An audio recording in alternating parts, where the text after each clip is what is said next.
introduce myself. My name is Niklas Kuczaty. I'm the head of the working group Medical Technology within the Mechanical Engineering Industry Association, VDMA. The VDMA represents the interests of over 3,200 companies in the capital goods industry and is thus the largest industry association in Europe. The VDMA working group Medical Technology represents suppliers, manufacturers of production equipment in all industry sectors active in the field of medical technology inside a joint platform. In the next 45 minutes, you will hear 3 short impulse presentations from Heitec, Siemens, and WIBU-SYSTEMS. And after that, we will join together for a panel where we discuss some of the challenges, and you have the chance to ask some questions from the audience. When lives are at stake, security becomes non-negotiable. Hospitals and medical device makers are not just exposed to material theft, the safety of patients and their confidential data, the software operating critical medical equipment, and the IP invested by medical technology specialists are now major targets. In a global marketplace, a new approach to designing medical units can also win the producers new market share and recurring revenues. Our first speaker is Roland Chochoiek from Heitec AG. Roland holds degrees in electronics and business administrations and worked in a number of senior management positions within the high-tech industry, including Force Computers, Solectron Flex, and Ritter. Since 2010, he's Executive Vice President of the Electronics Business Unit of Heitec AG. His presentation will give you some implications of the new MDR in Europe. You have the word, Roland. Thank you, Niklas. I hope you can hear me, more or less. Well, thanks for the introduction. Yeah, as Niklas said, we covered the overall topic, embracing the challenges posed by modern connected medical devices, and my first part will actually focus on one of the challenges we see. Obviously, there are hardware and software challenges, there are security challenges, which my colleagues will address in the following presentations. My part focuses on the regulatory environment, because there we see changes upcoming, and they are definitely a challenge for the medical device industry in Europe, but actually not only in Europe, as we will see in a minute. So if we look at the European market, I mean, the new regulation we are looking at specifically is the so-called Medical Device Regulation, abbreviated MDR. It was released about 1.5 years ago, so we'll look at the timeline in a second. And actually the EU market as such, as you can see, is quite a big market, and what I found quite interesting is actually that besides the fact that it's a large end-user market, I mean more than 500 million people, and a huge revenue that's being generated, the medical device industry is actually quite diverse. 95%, more than 95% of the companies actually working in this industry in Europe are small and medium enterprises. And that's why I will also focus in my presentation a little bit more on, well, what are the challenges for those types of companies. We got on the panel obviously also large corporations like Siemens. They are falling into the 5%. What's interesting about the MDR is it's a regulation, and the difference here to a directive in the European Union vocabulary is that regulation becomes a law, a binding law for all member countries in the European Union. So previously there were medical device directives, but they could be applied or could not be applied by the local governments, and could also be adopted and changed slightly. So up until before, we had different regulations really across the EU, and the EU now with the regulation turns a mandatory, or came up with a mandatory law that is binding immediately after release for all countries in the EU. And actually it's binding for whoever wants to sell a medical device into the EU. So if you are whatever, a US-based company, an Asian company who wants to sell a medical device in Europe, this is still a binding regulation also for those companies. Well, why was all this actually done? The trigger was quite some time ago, actually. It goes back to the year 2010. There was a scandal, a breast implant scandal. You probably read about that company called PIP, a French company. That was kind of the trigger to look at the regulatory framework. And since then, the European Union was working on stricter regulations. They saw weaknesses in the current system and also saw weakened trust, obviously, in the end user, the patient side of the market, that the medical devices might not be secure enough. So therefore, they saw the reason to actually come up with this regulation. Here we see the timeline of it. It was actually publicized and came into force, as it's called, last year in May 2017. So you can see it took like 7 years. Authorities take longer to come up with governmental regulations. After 7 years, they now published that. And we are now in a phase where basically companies, medical device manufacturers have to learn what the impact is for them because of this new MDR. And a very important date is then May 2020, so about 1.5 years from now, when it's the so-called date of application. And then all devices that need to be certified can only be certified according to this new rule.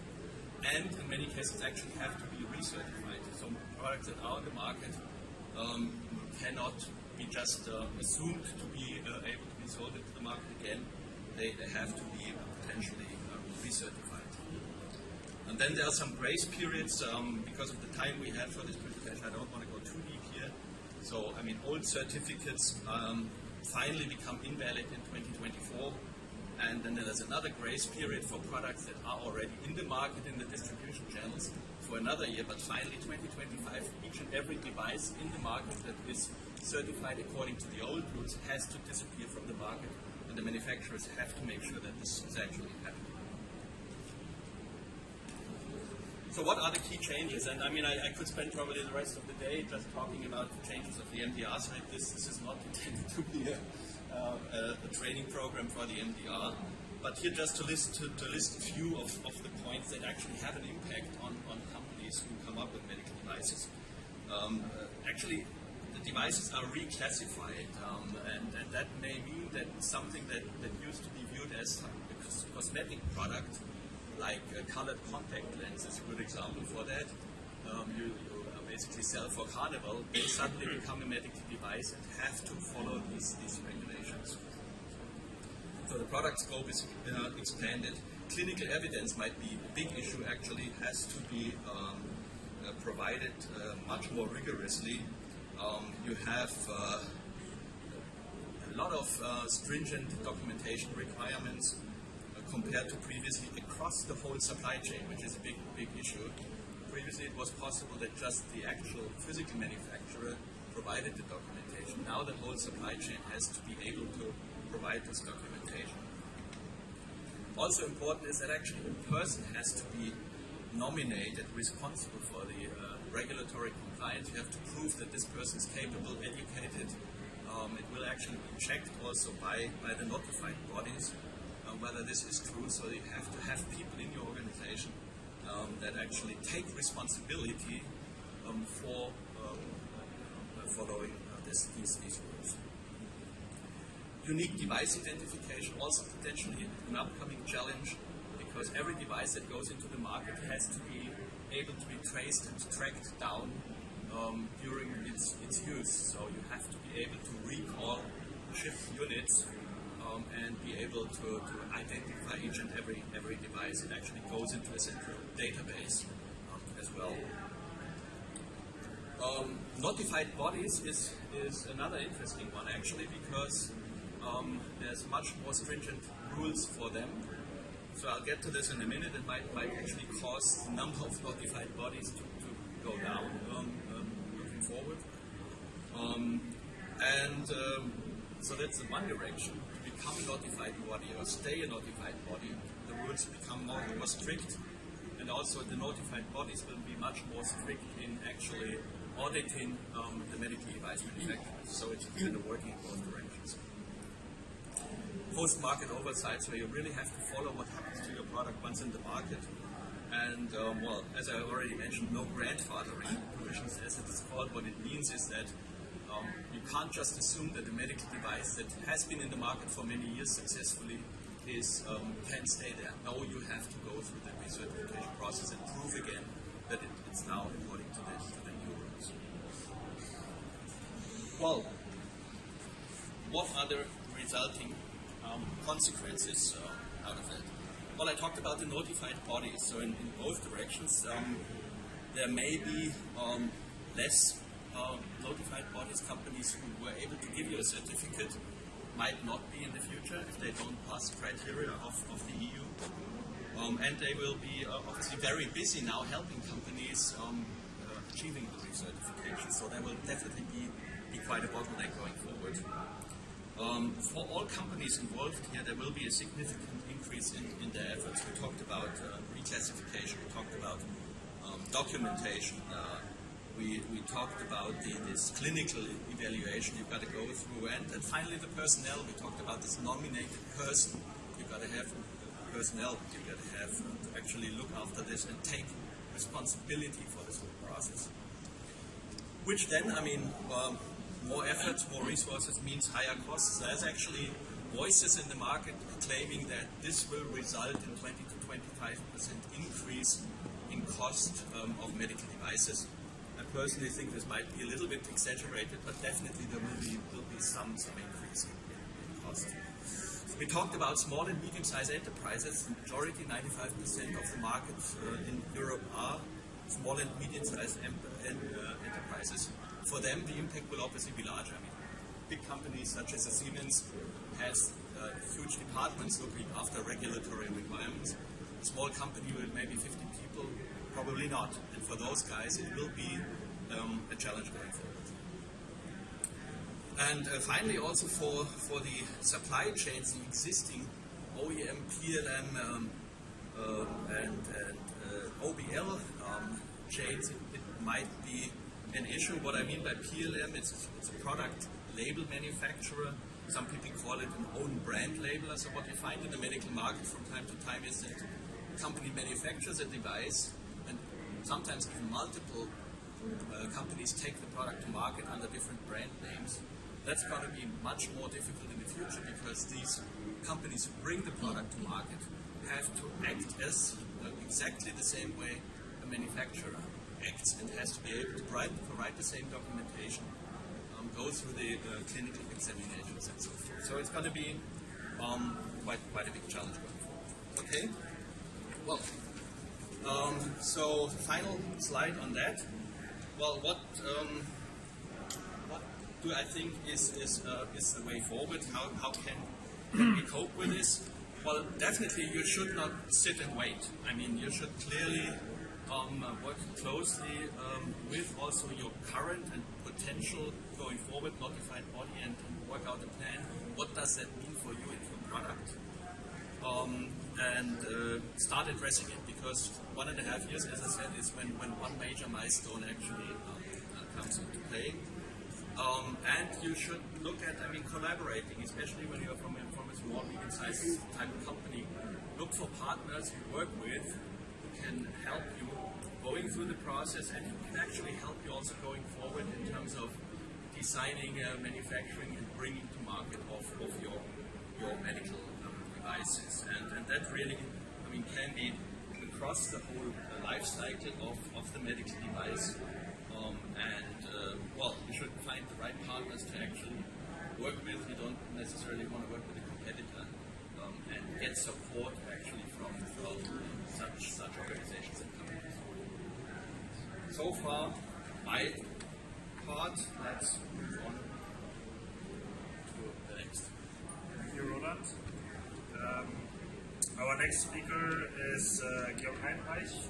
He's Director Healthcare IT Standards from Siemens Healthineers. Georg serves as the Chairman of DIKI Network Medical Devices and co-governor of IEC ISO Committee Safety, Security and Effectiveness of Clinical IT Networks. He's also the inventor of more than 40 patents in the area of IT security and has published more than 50 papers in the e-health domain.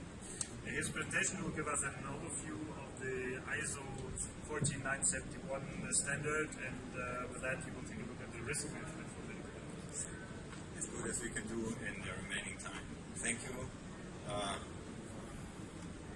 for your attention for this kind of invitation. And first of all, I'm going to just pick up on the points that Roland made before. A device gets its regulatory clearance for the design and implementation when placed on the market, at the time of placed on the market. You're all security experts, you know, most of the incidents show up later on when the device is in the field. So currently the manufacturer is in limbo between doing safety clearance as a design and implementation project, which takes some time, and quick security updates. So let us step through the goals. At the top level, you have, of course, a societal expectation, the users and patients' expectation regarding quality of care and physical safety of patient and staff. And from the GDPR, you have the expectation of privacy to protect data. And then law expresses these expectations through the medical device regulation and through the GDPR. These are the two means of lawmakers to fulfill these expectations from society. And there's technology for safety, security, effectiveness. And with the lower level, all these technology things to make this happen, to fulfill the legislative requirements. So I'm going to speed this up. I like to focus on this one. When we have the clearance process for design and implementation, just to go to the market, to put a device on the market in Europe, and that's the same way in the United States and similar markets, we have to analyze the risk and make a safety assessment. We have to manage and reduce and document the remaining risks. So just from top to bottom, we would analyze the potential initial fault event, and then analyze the effect that it has on the medical device in the middle box. And then at the lower level, you would have the legal or safety implications from such incidents in order to assess and evaluate and measure the impact of a certain chain of events. So typically in risk management, we do the vertical logical connection, a chain of hazardous events that leads to violation of some of these effects, of these requirements in the end. So all our work, and you have to understand this has to be done over and over in the life cycle of a product. We do this before placing a product on the market, but for security reasons we have to redo this every time we learn about a new potential vulnerability. We have to find out what are the effects of a certain vulnerability towards the regulated goals of safety and effectiveness. And CIA, the well-known confidentiality, integrity, availability triangle in the medical domain means that availability for the emergency care devices is the top priority. Integrity of data, health data, very important, can be fixed. And confidentiality, well, we support it. We have to support it by law. But it's not, in an emergency setting, availability is number one. We have to understand that. So I classified at the top level of this image the different types of events. On the leftmost top, you find the external incident, and within the device, the internal fault incident. These have been the core of traditional safety risk analysis. And now we have malicious use and vulnerabilities from local access. They are foreseeable. They can have safety impacts. So now today, with the modern risk analysis, these are cybersecurity risks, they will be addressed to safety risk management. And then we have the remote attacks through vulnerabilities that instantiate themselves over the network. These are totally new. That's the red box, middle top. These are new. They have to be covered. They are foreseeable. They have to be covered by safety risk management. And then in the right upper corner, you have criminal use through local access and a hacker with zero-day exploits. And both of them are not foreseeable. And the evil thing is that I'm not a lawyer, I'm a computer guy. From the device technology, when doing a design and implementation, you cannot distinguish criminal local access from clinical innovation. Yeah, it's like that. Who would expose a human being to radiation? Only our customers. And so, in applying the security typical, established risk analysis to medical device safety, it wouldn't work. The two rightmost top level attack scenarios have to be excluded from safety. We cannot exclude them. We cannot foresee them in the safety management. Sorry for that. So our safety management, to some extent, has gaps from the perspective of foreseeable or not foreseeable, and we have to be flexible on that. And as a response to that, we need to fix things in a post-market process. And here's the second evil, as I outlined earlier. Security needs a quick reaction for any vulnerability for devices that are already in the field. Customers, some vulnerability gets known, gets common, like WannaCry, these ransomware things. Customers want us to fix this immediately. But for safety reasons, on the other hand, we have to do this analysis and get the whole clearance for a new type of design and implementation. So we are really in the limbo to be either slow or quick, and both is wrong. So that requires new answers, and I think that the technology presented here will give us new ways to respond to that. I would say, for the sake of a good discussion and for the sake of the presentation, I would be happy to conclude by now and switch over. I'm curious to learn about your presentation. Thank you. Thank you very much, Georg. Our third speaker is Oliver Winzenried. He's the CEO and founder of WIBU-SYSTEMS. And Oliver Winzenried began his entrepreneurial career immediately after completing his electrical engineering studies and founded WIBU-SYSTEMS in 1989. He's also a member of the board of directors of the Working Group Medical Technology within the VDMA and of Bitkom, and a member of the managing board of the Forschungszentrum. His presentation will be about the personal data and the business model that can be implemented through that and through the implementation of security. Thank you very much, Niklas. So, hello everybody. So, I want to show you some samples to understand how security, which we learned already in the presentations before, that it's necessary. It started already. Okay.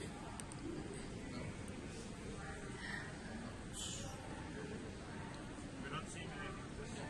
I'll be seeing there. Yeah. It's fine. It's fine. Yeah. So you can hear me as well.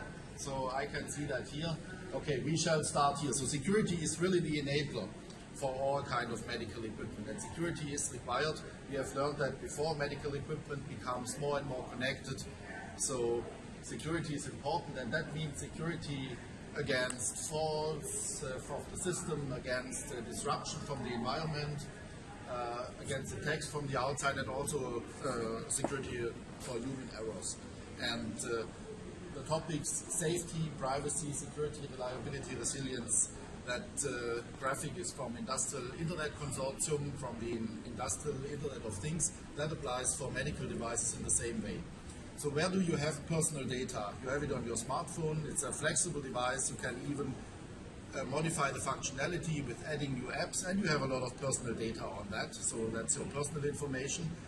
Other personal information is if you are using services like share bikes, for example, in China, they don't make the money with renting you the bike.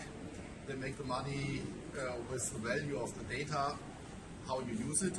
And now let's come to medical equipment. If you have an emergency ventilation unit in a rescue car or rescue helicopter, there's also personal data involved. And here it might be very important that it's not going to the public immediately, that some famous politicians or sportsmen are now after an accident in a rescue helicopter. So the privacy issue.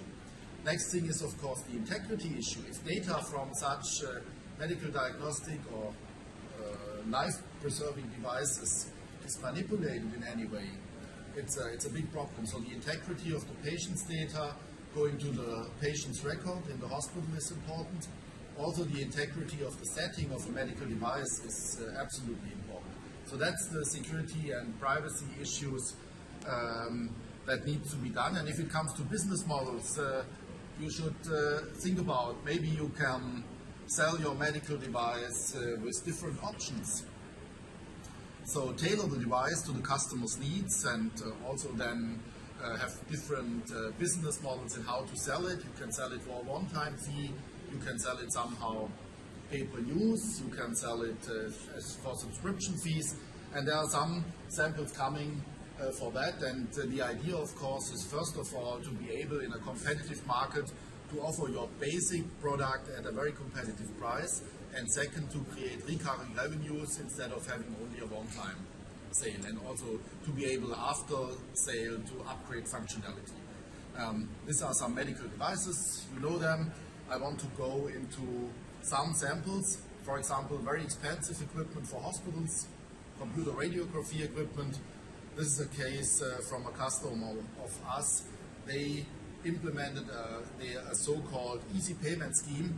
So the hospital pays less for the installation of the CI equipment, and then they be prepaid for 1 month's usage or for 50 or 100 pictures in the computer radiography.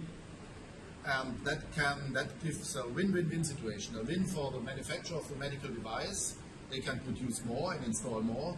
A win for the hospital that cannot afford the investment otherwise. And a win for the people living in that surrounding, in that area of the hospital. Because of that business model, they are able to get this high-quality diagnostic service.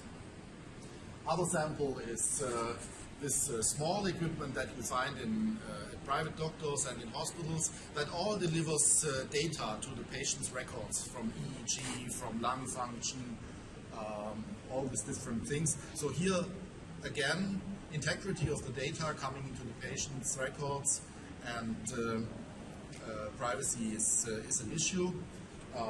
Life preserving, again, this is the sample before with the emergency ventilation unit. Here, the manufacturer really can create more business with selling the one and the same device with different features enabled. And the last sample, where security mechanisms are implemented for security and new business models, is these machines for dentists. They create, with these machines, there are fillings produced for your teeth. And the security is implemented for 4 purposes. Number 1, avoid counterfeiting for the manufacturer of that device, of that machine. Number 2, enable features of the machine, so the dentist can order it with different options. Number 3, it's a kind of pay-per-use because the number of ceramic parts, the ceramic blocks that are grindered to a filling is counted and can be used for billing. And number 4, saving is making sure the integrity of the device with digital design parameters, digital design software. So that's my last slide. So implementation and security is a must. Number 1, that's one of the key takeaways, and think about new business models and the benefits of your customers if you implement them. And the last point is usability must be easy and convenient, otherwise there will be no acceptance on the customer side. So thank you. Okay. All right. So we had the 3 presentations and some input from the speakers. Now you have the chance to ask you questions. Are there any questions from the audience? Okay, maybe we will start with some questions and you can fill in. I have a question for Oliver. Maybe you other two can join in as well. Since we are at an IoT Congress, can you talk a little bit about the similarities and security requirements, or maybe the differences for medical equipment compared to IoT devices and industrial automation in general? I think it's quite similar with. Shall I take that? Or I don't need that. I don't need that. With connected devices in industrial automation, they also every connected device needs a unique identity that is really a secure identity. That's number one.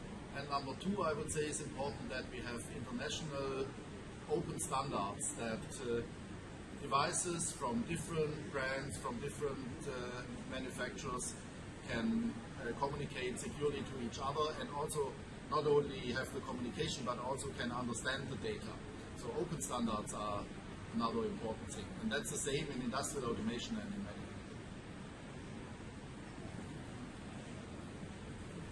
Okay, I'd like to add on that. That's correct. We also had upfront talks about the industrial protocol for communication, which already includes security measures. That's quite a thing to be taken up in medical technology. But I also have to say that different from plant settings, we have a device fluctuation. Devices are being moved within the hospital at a very short term, with short notice. And we have staff fluctuation, we have emergency shifts with 30% uptime for the humans operating, and we have little IT skills with the operating staff. And last but not least, all data for reimbursement is in the hospital. What the hospital produces is data to be reimbursed. And a factory produces some hardware they can sell. So there's a little more add-on in the challenges. Okay, but let's talk on that later. Well, I guess, to your question, there is definitely application areas in the industrial world which have also very high requirements in terms of the security and safety. For instance, we work for control equipment for the nuclear power plant control systems.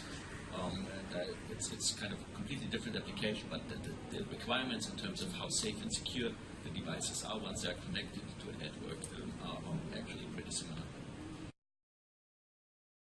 My question was in line with yours.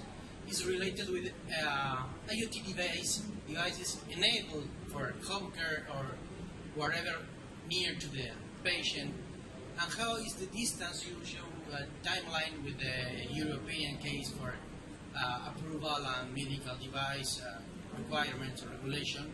So we see in the today in the showroom a lot of companies offering blood pressures or sensors to measure heart rate variability, but in the real case, I work in a campus where we have a university hospital, and when we try to put some IoT there, we face the is this medical grade approved or not?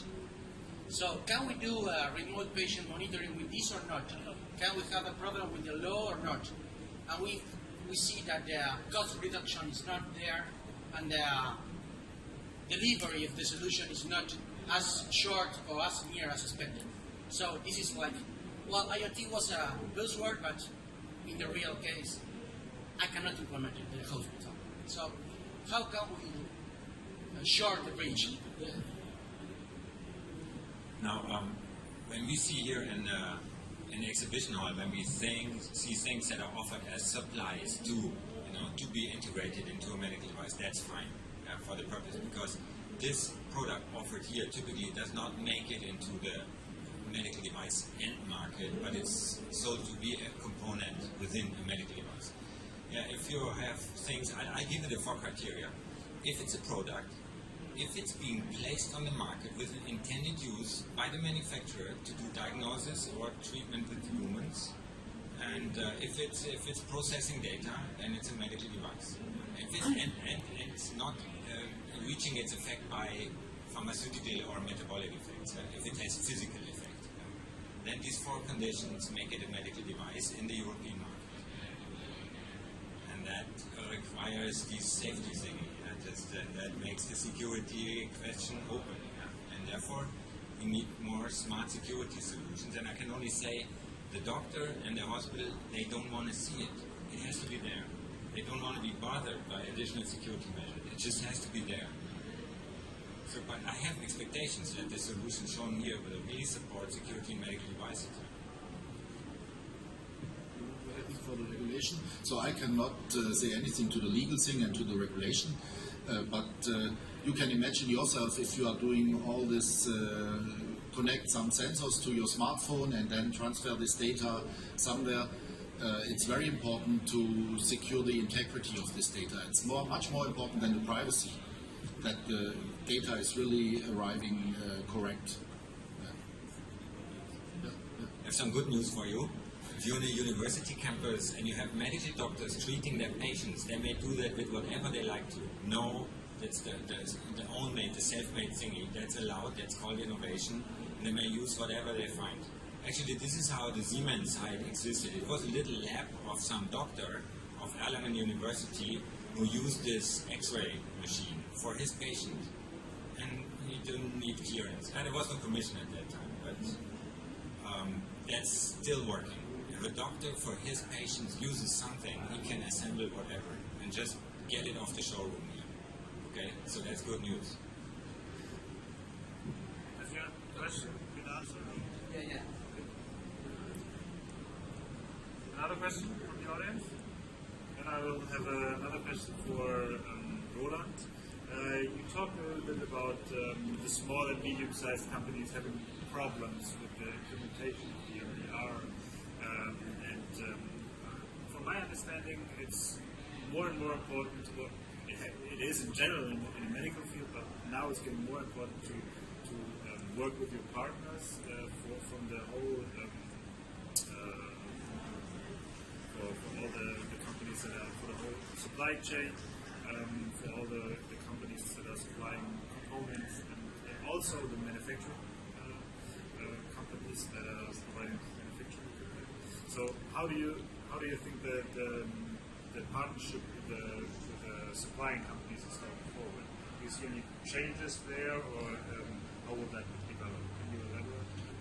Well, as I tried to mention in my presentation, I think it's actually mandatory going forward because of these more strict regulations we have coming up with the MDR to work together across the different supply and value chains in the medical device market. But obviously, it's not going to happen that strict competitors are going to work together, because you need to share so much information across this value chain that you wouldn't want to do with a competitor. So I guess when you select a partner, you gotta be careful to look at this partner. Is this company supplying similar products to the same market you're addressing? If the answer is yes, I would work with this company.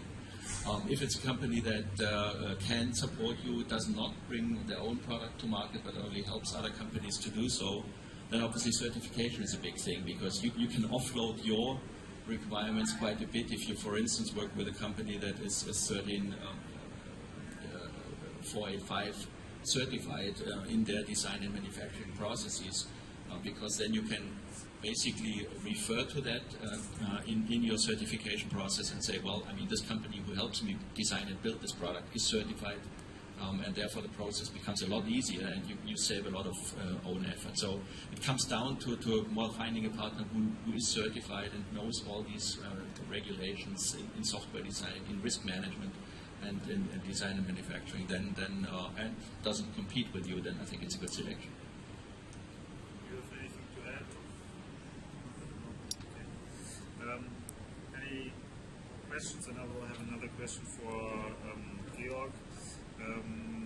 You talked a little bit about the implementations of security in medical devices. What would you say will the manufacturers do to increase cybersecurity a little bit more? Oliver talked a little bit about to have standards, for example, in the operating room to connect the medical devices together. This is something that's still being worked on. Sometimes the medical devices in the OR are just working separately but not working together. So is it a field where you see the potential for more, or you have to have more security for every medical device to work together? Right? Yeah, normal in the current situation, we are forced by the law to provide security updates for the device lifetime. Yeah? For all the lifetime of the device, we have to provide, if we know about incidents from the field of vulnerabilities, from monitoring the technology we build. The second thing is will be to put protection in place, like smart firewalls that protect the device. We see that there's a high expectation for availability of our devices. The medical device is typically not the starting point of some incident, but the final victim. Yeah? And then things go wrong, and then the customer gets upset in the hospital. And in the long term, we do see that connected medical devices will not be sold freely, but operated in cloud or controlled networks by professional network administrators, so that we will sell the image or the lab report, but we won't be selling freely network medical devices to be connected by somebody.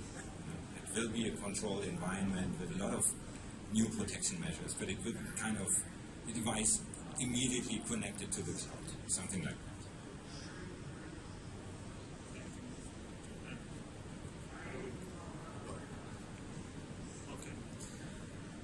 Then my last question is regarding cyber attacks. We have seen a lot, also in Germany, where we have hospitals that were attacked from the outside. Is there anything new that you can add to that, or any new trends that are interesting and should be? Yeah, I think that's a very important point. The devices have been isolated before, but now the medical or some medical devices will get connected more and more to the hospital's network. And the cyber attacks we have seen mainly in the past are going to the office IT of a hospital. And it's much worse if the cyber attacks are going to be extended, and they will find open ports, they will find the connected devices if they can modify and attack the medical devices. For example, the infusion pumps or other devices, just not switch them off, but maybe modify the parameters a little bit. So security here is absolutely necessary, otherwise it's too dangerous to connect them. That's a question.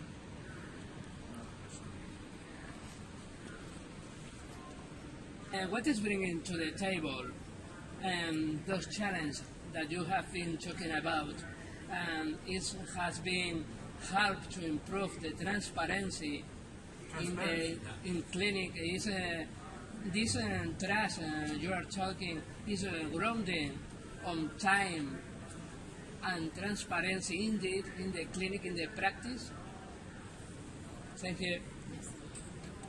I would say so. I would support that, because our customers are asking us for more device information, product-specific information on how did we do risk management, what did we cover, how did we protect the device, what is left to them. You know, we cannot do everything because security is usage, as Bruce Schneier puts it, for instance. What is left to the user and the administrator, IT administrator in the hospital. So they have to be very well informed about the product capabilities and residual risk, and of course their update plans and migration plans. So one thing is that, again, the United States are far ahead. They require a form of 20 questions for product security, and it's established in the market. Everyone has it. It's not there in Europe for the same device, and that scares me. I have to tell the people that, well, I have that information in my database, but I cannot give it to you because you're European. I'm sorry. But in the US, I would give it to you. So that's one bad thing. And US, again, they are leading. They are putting it into law. They're requiring this type of information. And one step ahead, they're also asking for a software bill of material that gives the customer an idea of what third-party components have been put into the device for their ability to update, to see, this platform, this database, this driver is in there, in that version. Do I need to do something about it? But the reverse side of transparency is that this nice information also helping attackers to specifically target a specific device. So there are two sides of this security transparency. So what is your answer? Thank you very much. Our time is over now. If you have any more questions, we are still a little bit here. So thank you very much.